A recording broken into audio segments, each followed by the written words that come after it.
Hello everyone, কেমন আছো তোমরা সবাই? আশা করি সবাই অনেক অনেক ভালো আছো, আর আমিও অনেক ভালো আছি। আজকে চলে এসেছি একটা হেয়ার স্পা করাবো, তাই মানে অনেক দিন ধরে বলছে যে করাবো করাবো করাবো, কিন্তু একদম হয়ে ওঠে না, টাইমও পায় না, আর টাকাও থাকে না। মেন কথা হচ্ছে এটা। এবার ওর জন্য তো হঠাৎ করে আজকে আইব্রো করতে এসেছিলাম, কিন্তু ভাবলাম যে চলো একটা হেয়ার স্পা নেওয়াই যাক, তার জন্য চলে আসলাম।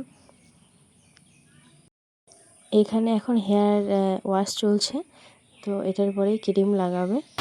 তো বলছিল যে মানে ওই দিদিও স্ট্রেটনিং করেছে, ওই জন্য বলছে যে আমি পরশুদিন আসলে আমি শান্তি করে করে দিতে পারতাম, মানে যে চুলে স্মুথিং করলে তো হাওয়া ঠাওয়া লাগানো যায় না সঙ্গে সঙ্গে, তার জন্য বলছে যে আজকে আমার একটু অসুবিধা হবে। আমি তাহলে পরে করে দিও, বলছে না ঠিক আছে চলো করেই দিই। তো দেখো এখানে ক্রিম লাগিয়ে আমার এখন ম্যাসাজ করছে। এত ভালো লাগছিল বাবা, মনে হচ্ছিলো ঘুমই চলে আসছে, এরকম লাগছিল।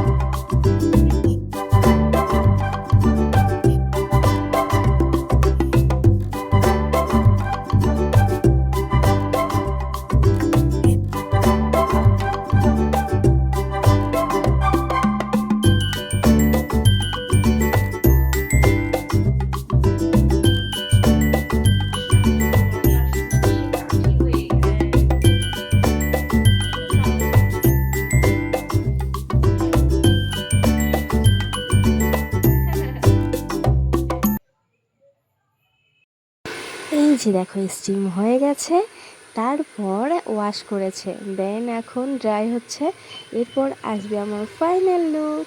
তো আমি এখন বাড়িতে যাব, মানে যত তাড়াতাড়ি, এখন অনেকটা রাত হয়ে গেছে, বাড়িতে গিয়ে তোমাদেরকে ফাইনাল লুকটা দেখাবো। তো চলো যা যা।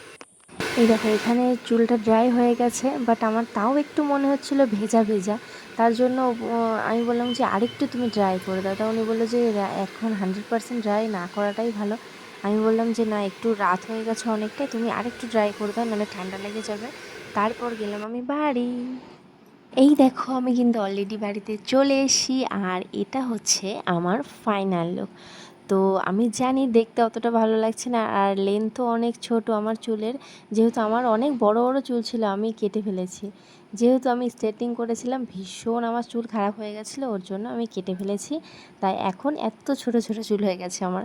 তো যাই হোক, আমি স্ট্রেটনিং করিনি এই কারণেই যে হিটটা চুলের প্রতি ভীষণই ক্ষতিকর, সেই জন্যই আমি করাইনি স্ট্রেটনিং।